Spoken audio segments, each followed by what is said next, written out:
Look what I just made. These are cheese crackers.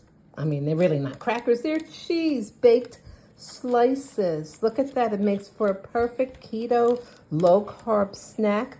Inexpensive, too. All right, I just came from the store. I went to the deli. I got some American cheese, or you can use, any bar cheese, anything you have left over in the refrigerator. Just slice it up thin. With the American cheese, that's actually pretty easy to do. You just make it squares. And look here, I am getting ready to put this batch in. And you know what to zip it up a little bit, look at this, everything bagel. I'm going to sprinkle that on here. I'd like to go a little nuts because I love this stuff. Talk about flavor, right? You can use any cheese now.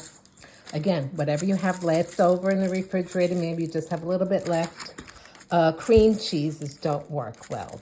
In fact, I wouldn't use that at all, like Breeze and stuff like that.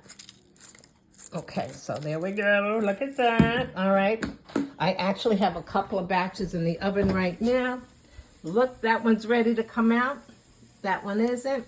It's only at 350. That's all. Just a few minutes in there. I forgot to tell you, make sure you use parchment paper. And you can use this. Parchment paper is easy. That way you don't have to, it doesn't stick to the pan. And voila.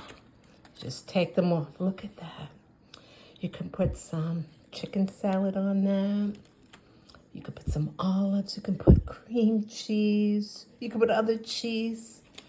But you will never go and feel like you're lacking again.